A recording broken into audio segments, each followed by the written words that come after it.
This is homemade pasta. There's a rumor that homemade pasta is better than this, store-bought, dried pasta, but I'm not convinced. So I'm putting it to the test and comparing fresh pasta to dried in 3 classic recipes to see if making pasta at home is worth your time. First, we'll need some homemade pasta. I want this to be a fair fight, so I'm using 00 and semolina flour. The 00 will give it a soft and silky texture. Semolina is what's in store-bought flour. That'll make the flavor somewhat close. I hate recipes that don't use whole eggs.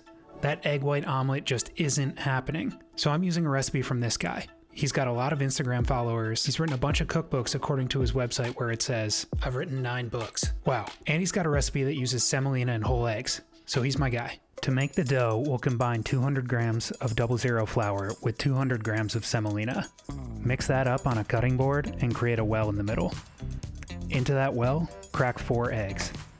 If you like your pasta a little bit crunchy, you can leave the shells in, but I take them out. Don't forget to hit record on your camera, grab a fork, and start scrambling your eggs. Slowly incorporate the flour. Once it gets to about this stage, a bench scraper will make things significantly easier. When that stops working, get in there with your hands and start kneading. And keep kneading. And kneading. And about 5 minutes later, your dough should look like this. Cover your dough and set it aside for at least an hour. That's plenty of time for you to hit subscribe. And while you do that, I'll get started on the holy grail of pasta, spaghetti and meatballs. I'm borrowing a recipe from Serious Eats and this guy, Daniel Gritzer. To make them, combine 3 ounces of white bread cubes with 80 milliliters of buttermilk.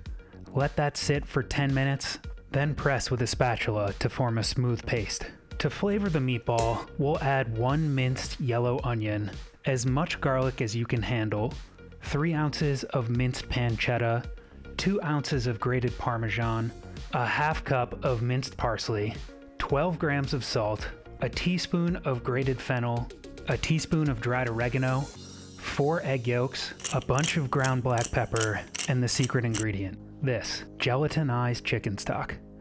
Take that over to the stand mixer and whip it up until it's completely combined and smooth. To prevent overmixing later, we're adding a bit of our ground pork and beef now. Mix on high until everything is thoroughly combined. Next, add the rest of your ground beef and pork, a pound of each total, and mix by hand. When everything looks nice and gross, grab a foil-lined baking sheet to form your meatballs. I like meatballs that are much bigger than average. This will keep them juicy through the cooking process. Once everything's done, pop it in the broiler for about 10 minutes until the tops are nice and browned. These don't have to be cooked completely. We'll finish them later in the sauce. Looking good. Now back to the pasta. Grab your dough, unwrap, and cut into 6 equally sized pieces. To roll out your dough, you'll need either a rolling pin or your girlfriend's grandmother's pasta machine. Flatten 1 piece of your dough just enough so that it can make it through the machine on its widest setting. Next, fold that piece of dough in thirds and feed it through the machine again. This is a process called laminating that vastly improves the texture and strength of your dough. Now crank down your machine 1 step thinner and feed the dough through again. Repeat this process until you've reached your desired thickness. On this machine, that's step number 2.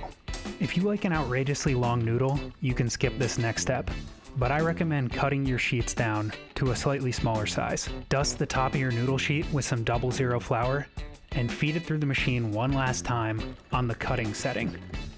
Add a bit more 00 flour to prevent it from sticking on the sheet. This might be controversial, but I completely skipped the drying phase. Repeat that process with your other 5 pieces of dough until your pasta is complete. In my opinion, De Checco is the best dried pasta that can be found in most grocery stores. For our first competition, we're making aglio e olio. Add a generous amount of olive oil to a pan and saute a few cloves of garlic. When that's browned, add a pinch of red pepper flakes. Homemade pasta only takes 90 seconds to cook, 2 minutes max. Just before the pasta is fully cooked, use tongs and put it directly into the hot oil. Add a couple spoons of pasta cooking water to help make the sauce. We'll do the same thing with the store-bought pasta to make sure that these are ready at the same time. Continue stirring to help the oil and water emulsify into a glossy sauce. Just before it's finished, add a bit of parsley to each pan and stir to combine. That's it. Let's taste these and see which is better. First, the homemade noodles. Flavorful, delicious, simple. Now the store-bought noodles. Not bad, but the homemade noodles are significantly better. This is a surprise. I thought homemade noodles were a complete scam. We'll need to do more testing before we call a winner.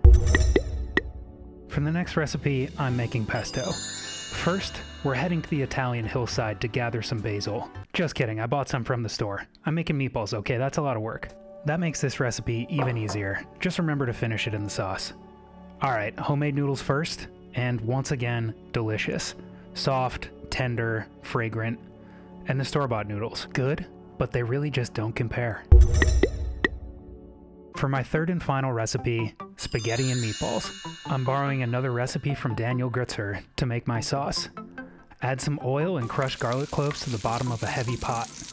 Once those are browned, add pepper flakes, oregano, and stir until lightly toasted. A few tablespoons of tomato paste will give the illusion that I worked a lot harder on this sauce than I really did. When the tomato paste is broken down, add 2 cans of whole peeled tomatoes and a sprig of basil. Put a lid on it and wait 30 minutes. Once the tomatoes have broken down, use a fork to fully crush them and remove that basil. Finally, add your meatballs to the pot, cover each one with a little bit of sauce, put that lid back on, and steam for around 10 minutes. Just like before, cook up your pasta and finish it in the sauce.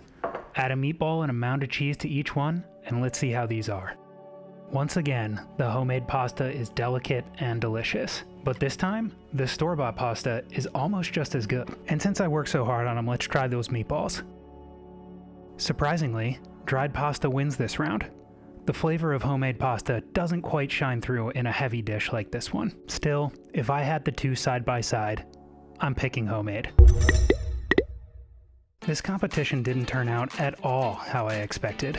I thought making homemade pasta would be a complete waste of time.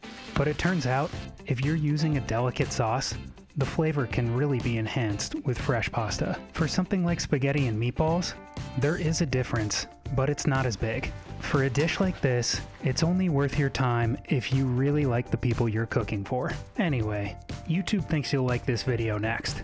Let me know if they're right, and hit this button to subscribe.